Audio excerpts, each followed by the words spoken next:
tarde, eu sou a Clarissa. Nós estamos aqui para mais uma aula da terceira série do ensino médio sobre imperialismo, o discurso racista no Brasil. Então, nós trouxemos a discussão que foi feita na última aula, né, para o nosso país. Quem vai ministrar essa aula para vocês hoje é a professora Luíse Coutinho. Olá, pessoal, tudo bem?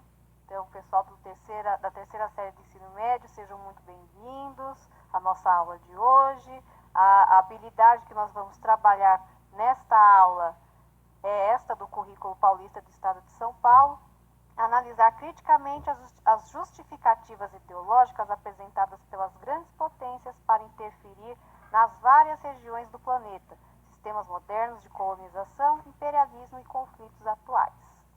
Então, como a professora Clarissa já apontou para a gente aqui, nós vamos trazer uma discussão feita na aula passada para a aula de hoje, né? Na aula passada nós discutimos imperialismo e neocolonialismo e nós vimos ali que os exploradores, os colonizadores europeus na África se utilizaram de um discurso civilizatório para justificar a sua presença naquele continente e a exploração impiedosa dos recursos, da mão de obra, de uma forma muitas vezes até violenta, que foi feita ali naquele continente africano no século XIX.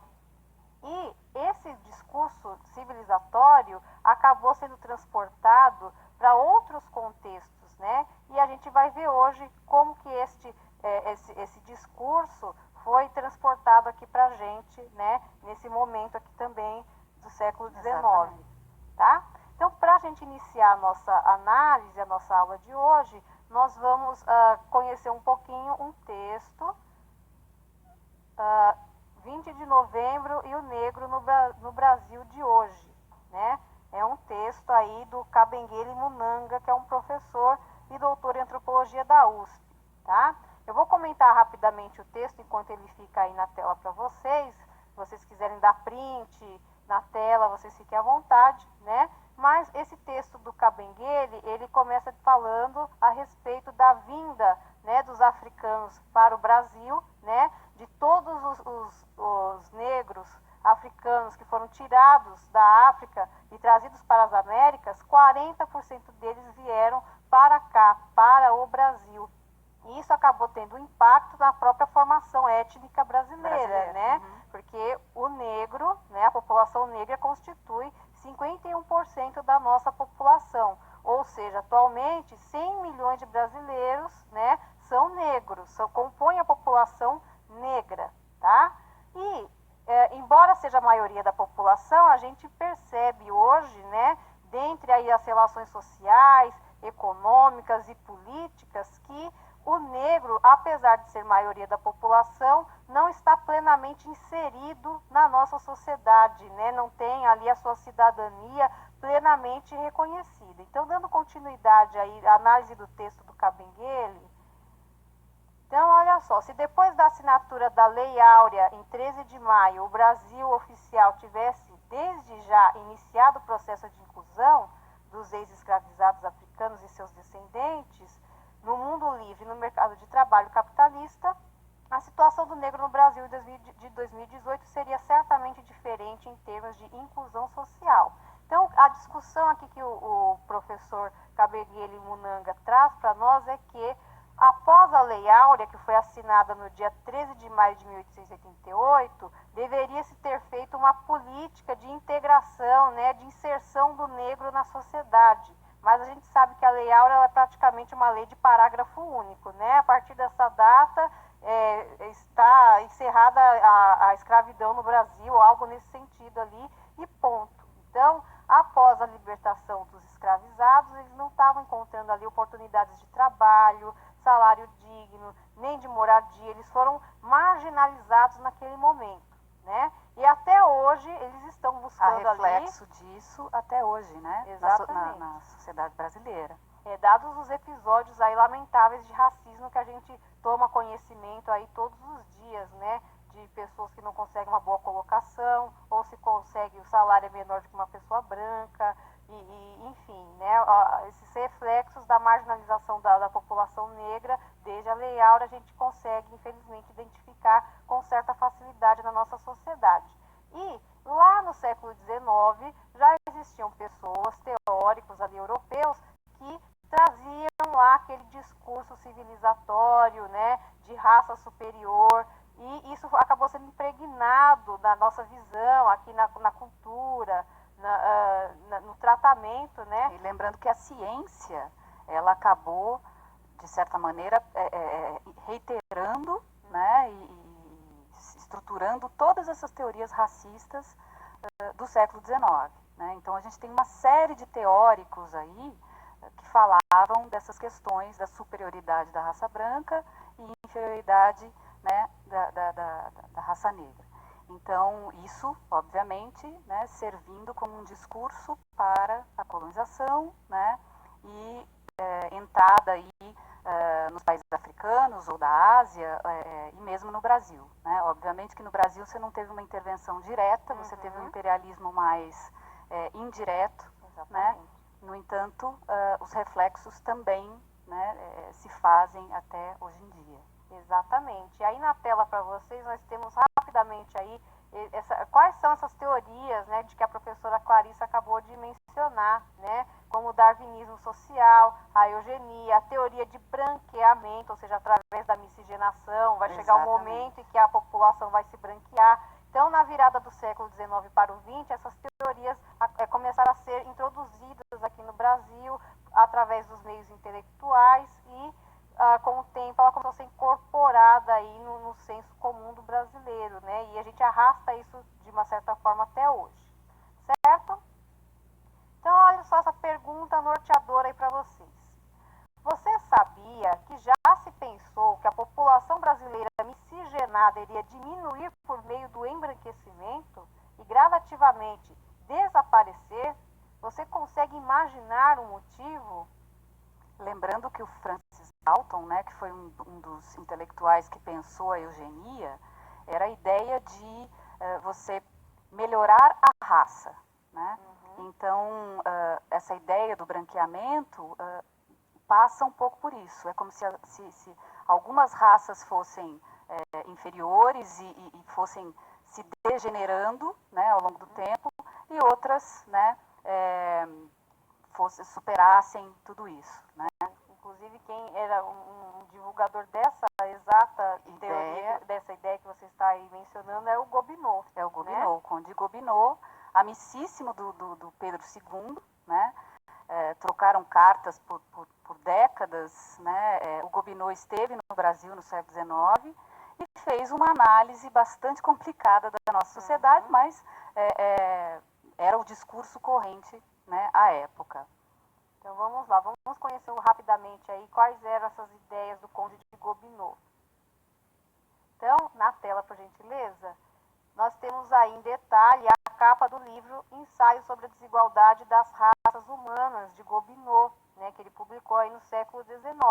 E nesta obra, Gobineau, né, ele afirma que a mestiçagem causaria a degeneração e a decadência da civilização branca, vejam vocês. Então a gente vai analisar aqui alguns trechos que não são desse livro, não, né? Mas são das cartas, né? Das cartas, as cartas que ele mandava para o Dom Pedro II. E tem uma ideia do Gobineau, né, de achar que em virtude a mestiçagem seria ruim porque ela é a mistura de raças, né? Ele acreditava que as raças inferiores elas se degenerariam, acabariam, né? E você teria a predominância da raça branca. A miscigenação para ele é que era o problema, né? Justamente porque você mistura e aí leva ao discurso de que, né, o branco acaba a civilização branca. Né? Exatamente. Então olha só na tela, né? Nós temos aí basicamente aí uma pequena biografia, né, do Gobineau, né? Então está dizendo que ele veio ao Brasil no ano de 1869, numa missão diplomática. Ele era uma pessoa reconhecida aí como um literato, intelectual, né, respeitado lá na Europa. Exatamente. Né? E na obra que nós citamos anteriormente aí, ele procurava compreender a causa da ascensão e queda das grandes civilizações.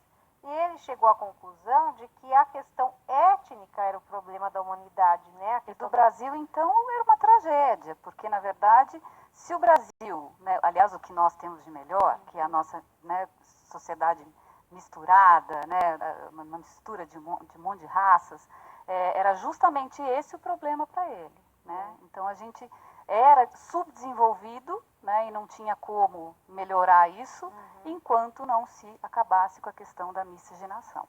Pois é, e isso que a Clarissa está pontuando vai ficar muito claro nesse trecho, nesse documento que nós vamos ler agora. Então, um momentinho aí de leitura compartilhada, eu leio daqui e vocês leem daí, beleza? Então, vamos lá.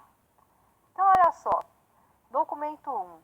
A grande maioria da população brasileira é mestiça e resulta de misturas contraídas entre os índios, os negros e um pequeno número de portugueses. Todos os países da América hoje nos mostram incontestavelmente que os mulatos de distintos matizes não se reproduzem além de um número limitado de gerações. A esterilidade nem sempre existe nos casamentos, mas os produtos da raça gradualmente chegam a ser tão nocivos e inviáveis que desaparecem antes de darem à luz, ou então deixam rebentos que não sobrevivem. Então, aí o que ele está colocando, né? É absurdo, né? Que justamente essa mistura pode levar à degeneração, né? Porque se as raças inferiores elas vão acabar, né, ao longo do tempo, ela não vinga, né? Ela não vinga, então o problema seria realmente você, né, ter essa mistura de raças. Exatamente, porque aí, como a professora pontuou, a miscigenação deteriora a chamada civilização branca, porque é como se ela tivesse genes de baixa qualidade, ela nem perpetua, né? Ele cita ali esterilidade, ou então os filhos que ou morrem prematuramente, ou mesmo a gravidez que não vai até o final. Então ele aponta que esse é o caminho aí genético, né, da população negra, ele fala dos indígenas também, e que ela degenera a chamada civilização branca. Por isso, inclusive, que uma das sugestões para ele, né, para o Pedro II, era a ideia de trazer pessoas para cá, né, trazer europeus para cá, para branquear essa população. Exatamente, né? acabou de uma certa forma acontecendo lá no período do café, né, mais para frente. Então, analisando essa primeira parte aí, esse primeiro documento do Gobineau, eu vou sugerir agora um momento de interação com o chat, né? Para saber quais são as impressões que vocês tiveram, qual foi o entendimento que vocês tiveram a respeito dessa leitura que a gente acabou de fazer. Então, coloquem, por gentileza, na tela as perguntinhas. Então, olha só, gente, segundo Gobineau, o que levaria a população brasileira ao branqueamento? E 2, cite um elemento do texto que revele o pensamento do contexto da época em relação ao chamado neocolonialismo. Qual a relação, né, disso com o neocolonialismo? Exatamente. Né? Então, vocês têm 2 minutinhos, a gente se encontra daqui a pouco.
estamos de volta. Agora a gente vai ver aí o que vocês responderam no nosso chat, né? Quais são as impressões, os entendimentos que vocês conseguiram atingir aí com as nossas análises de documentos, né, Clarissa? Exatamente. Aqui eles estão apontando, o Pedro está dizendo que a miscigenação, né, trazer povos europeus para branquear a população, seria, né, o discurso do Gobineau ali no texto, né?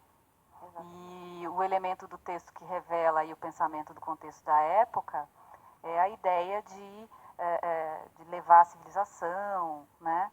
Então, fortalecer os brancos. Isso. A Rafaela está dizendo, desculpa, né? Muitos apontaram aqui, né, o discurso do racismo, da desigualdade, né, diante dessa questão aí do século XIX. Exatamente. Então agora a gente vai fazer mais uma interação via chat, mas antes a gente vai analisar outro documento também, né, produzido pelo Gobineau. Dessa vez é um trecho de carta, né? Isso. Uma carta que ele destinou a Dom Pedro II em 1869. Então vamos colocar ali na tela, mais um momento de leitura compartilhada. Eu leio daqui e vocês leem daí. A grande maioria dos plantadores, devido à sua deplorável situação econômica, que mencionei há pouco, a Vossa Excelência, vive num estado muito próximo da barbárie, em meio aos escravos, não se distinguindo deles nem por gostos mais refinados, nem por tendências morais mais elevadas. Consequentemente, o comércio, os interesses e todas as fábricas, grandes ou pequenas, estão nas mãos dos estrangeiros. Então, olha só essa visão aí do Gobineau, né? Até falando de impactos econômicos. Exatamente. Da questão da miscigenação. Então, analisando aí, construindo entendimento acima desse documento, a gente vai também fazer mais uma interação via chat. Na tela, por gentileza. Qual é a relação que o autor faz no texto para afirmar que o nosso país estaria em um patamar de subdesenvolvimento? A relação com a questão racial? Então, vocês têm 2 minutos, daqui 2 minutos a gente volta.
Estamos de volta, agora mais uma vez para a gente conferir as respostas dos estudantes no chat, né, Clarissa? O que o pessoal está dizendo aí? A Isabelle, né, está dizendo aqui que a miscigenação afetaria a economia do país. Etnia e economia, então ele está atrelando, o Cauã está dizendo aí, né? Alguns apontam, Beatriz fala que estaríamos nas mãos dos estrangeiros, né, a nossa economia.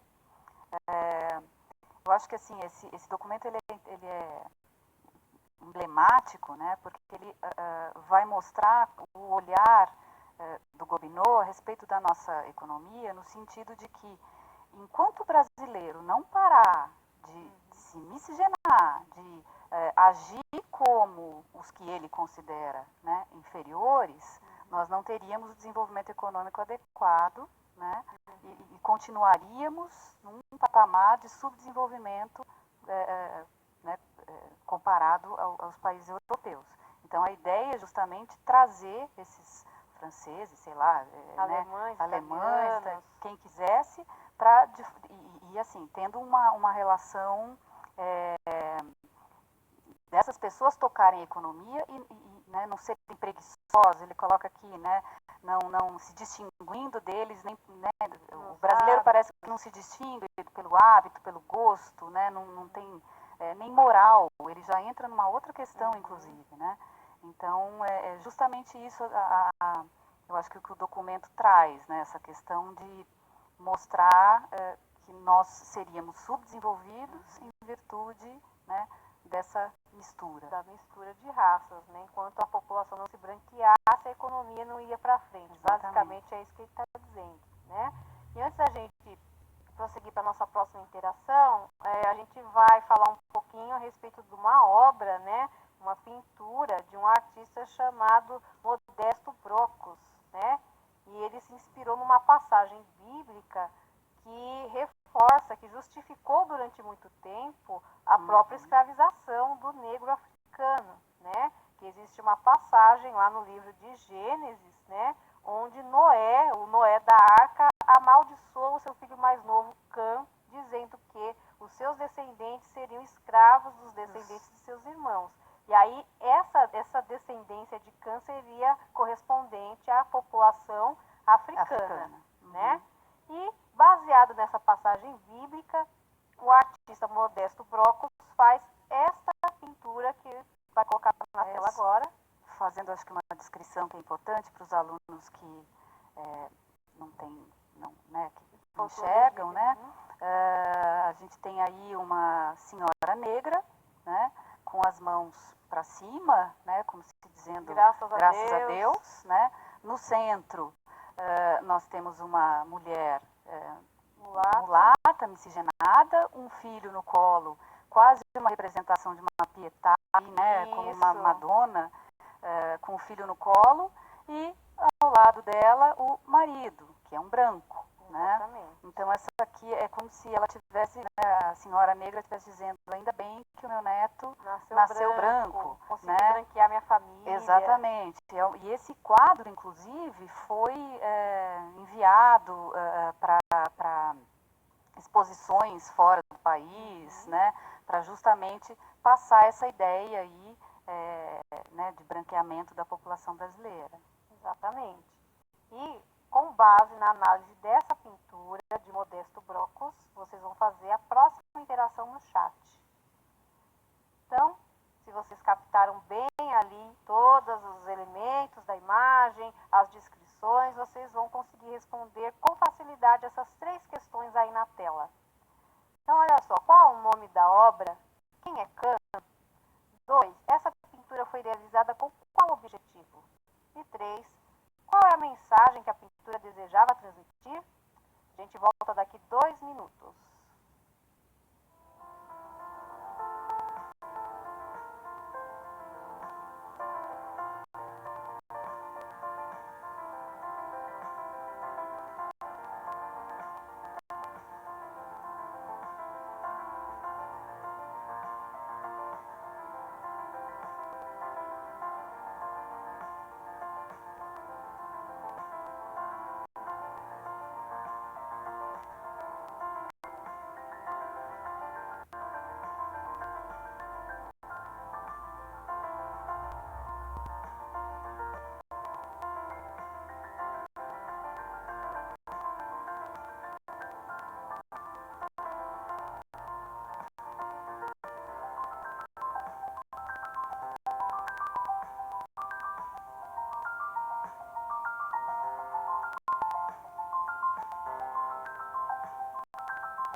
uma vez para conferir as respostas que vocês, estudantes da terceira série de ensino médio, colocaram aí no nosso chat a respeito da obra de Modesto Broco. Vamos lá.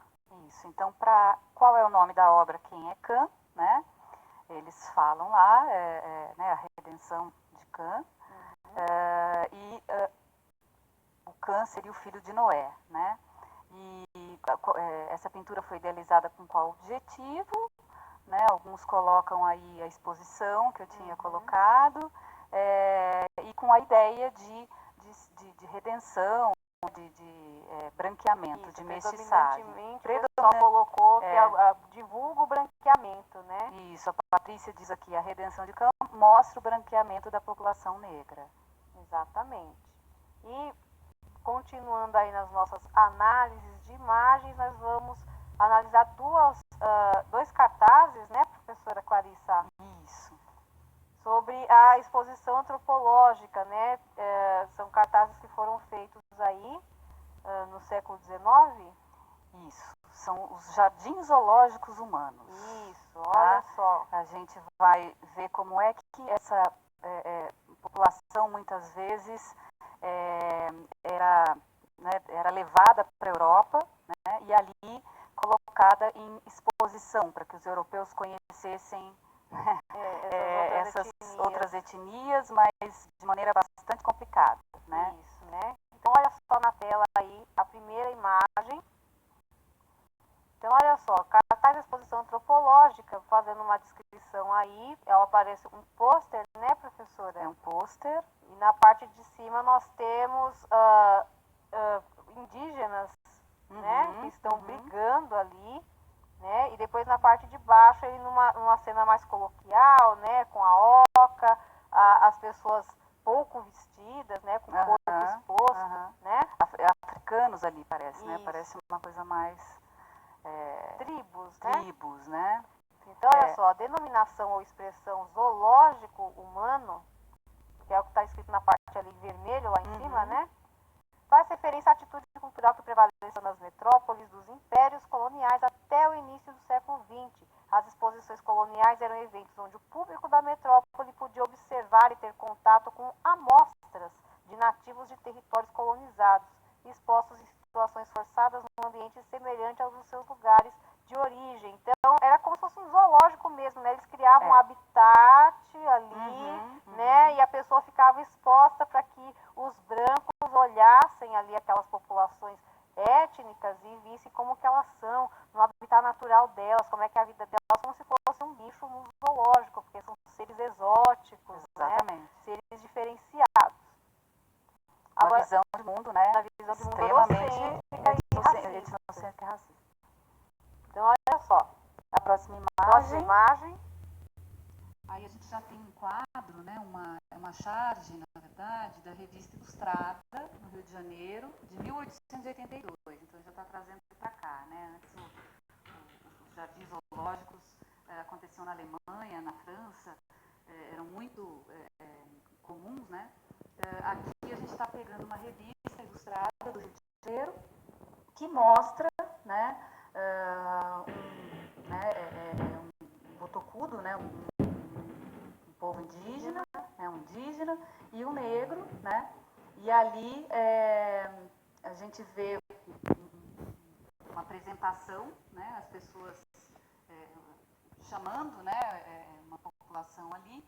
E essa população chegando, que seriam os europeus que estão chegando para trabalhar na nossa lavoura, para trabalhar, né, no país, e horrorizados com aquelas, né, figuras, né, que aparecem na imagem. Né? Então até o narrador lá afirma que é atrativo para os colonos que devem vir salvar a nossa lavoura, num país, dirão eles, onde há escravos desta cor e homens livres desse feitio. Pois é. É bem parecido com o que a gente discutiu na aula anterior, né? A questão da missão civilizatória do branco. Exatamente. Nós, brancos, viemos aqui para salvar essa sociedade bárbara aqui, colocar a economia e esse documento vai ao encontro também do que o próprio Gobineau coloca. Exatamente. Né? Então, vamos substituir essas duas figuras aqui, né, pelo trabalho desses brancos. Exatamente, a mão de obra assalariada, né? Que a gente sabe que ela foi substituída destruída não só pelas questões étnicas, mas a própria questão econômica, porque a escravidão exatamente. já estava ali inviável naquele momento. Exatamente. Então, com base na análise dessas duas imagens, mais uma interação via chat para a gente, coloca na tela por gentileza a pergunta: qual é a relação que podemos estabelecer entre as imagens e as teorias racistas dos séculos XIX e XX? Voltamos daqui 2 minutos.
Estamos de volta, vamos aí conferir as respostas que os estudantes colocaram no chat, né, professora? Isso. Então, qual a relação que podemos estabelecer entre as imagens e as teorias racistas do século XIX e XX? Né?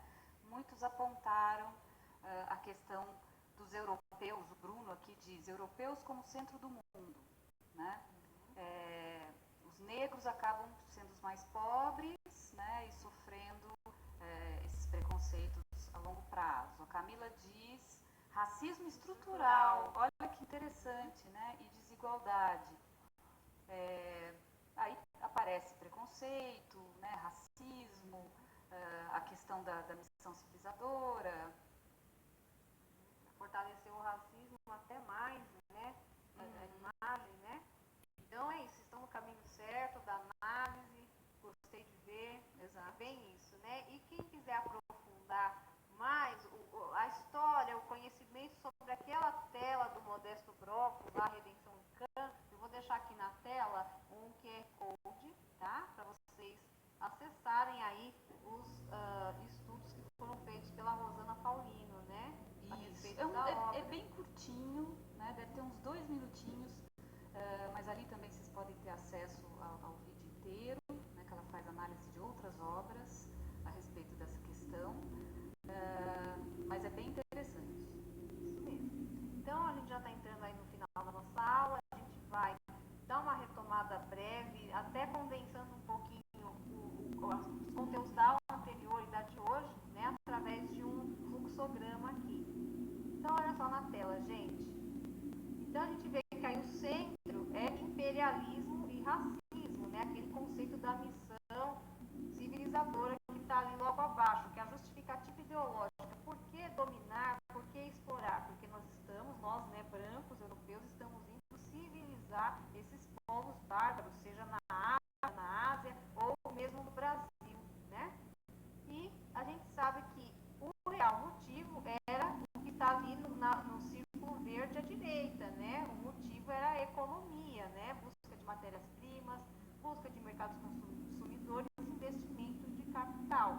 E esse conceito aí, o imperialismo e o racismo, foi aplicado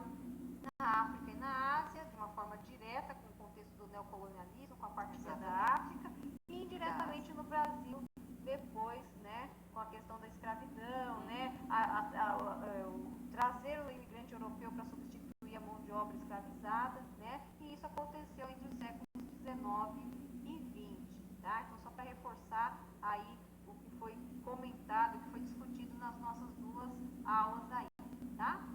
E, para a gente encerrar, vai ficar aí uma sugestão de atividade complementar para vocês fazerem em casa, compartilharem com seus colegas, com seu professor de história da sua escola, e nessa atividade vocês vão criar um slogan, né?